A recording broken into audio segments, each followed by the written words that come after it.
I wanted to play for you a clip. The video quality is not very good, so if you're watching on video, bear with us. And it was sent to me by somebody else, so I don't know who the tweeter is who produced this.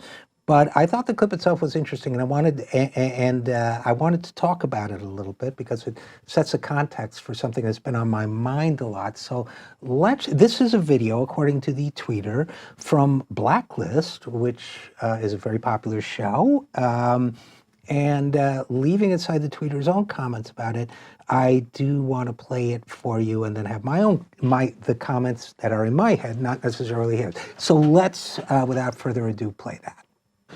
Sorry to keep you waiting, but Putin has a new nuke. And it turns out the Ayatollahs have more heavy water than a surrogate carrying twins. And now that I've kept you waiting, I can't help you. We called ahead asking for any information your office Norman had. Devane, we know what he did, but not what he's doing. After Libya, he went to Syria, helped Assad gas his own people. He was smart. You name it, bacteria, virus, fungi, he could weaponize it. You hit him with a drone strike outside Damascus. Made his lab, never found him. But you traced a payment he made to an Anatol Karagin. Who's he? A Ukrainian hacker. And the payment was 7 years ago. We haven't heard from him since. Do you know where we could find him? He's in Havana, so yes, I know where he is. But you can't find him. I know someone who can. So this is pretty standard spy intrigue fare in American media nowadays. But the tweeter who put this up has kind of a point, okay? And his point, or her point, is this. Within 50 seconds, the tweet is 50 seconds long, one of the most popular shorts on television has said something about Putin and nuclear weapons, about Iran's nuclear weapons program, which, by the way, Obama's treaty stopped Iran's nuclear weapons program, but the Democratic Party center and the Republican Party has undermined that treaty. So Iran's nuclear, which of course they won't say on Blacklist, but that's the way it works. So they've covered Putin and nuclear weapons as if it's news that Russia has 26,000 nuclear weapons pointed at us.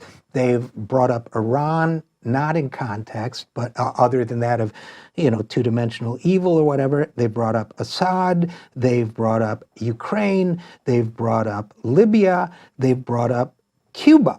Now, this is a heavy, concentrated burst of national security ideology in a 50-second period. But number one, it doesn't happen by accident. And number two, it's something that, in my view, we should be talking about more. So let's start with number one. Doesn't happen by accident. The fact is that the United States military and the United States national security establishment invests very heavily in American media and popular culture. They invest very heavily in film, they invest very heavily in television, and it shows. If you somehow manage, as I've tried to do from time to time, not always easy, but if you manage to take a mental vacation from popular culture in this country, and it's hard for me to do because I like a lot of music and stuff, but if you try, okay, one of the things you find is when you come back to it, it's amazing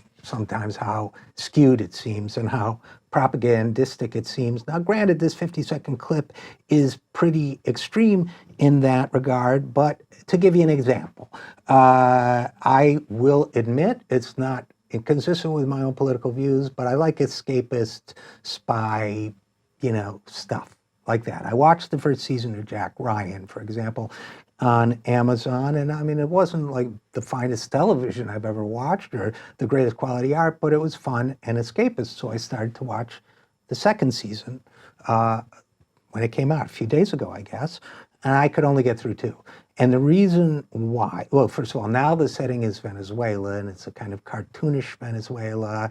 And I mean, I think in the second episode, some soldiers on an off-the-books mission deploy, and it's basically a video ad for joining the U.S. military. The sun is shining, and they're parachuting out of the plane, and the beautiful glittering sea, and all of that. So and I don't know the financing of Jack Ryan particularly, but I do know, for example, that the Catherine Bigelow movie about the hunting of Osama bin Laden, many things have received this kind of funding. So we do live in a popular culture state of propaganda in many ways, the way the Soviet Union used to operate its propaganda, but because there's a free market or corporate intermediary, it doesn't seem quite as much like the propaganda of a state like the Soviet Union, but it's propaganda nonetheless. Secondly, and perhaps even more disturbingly so,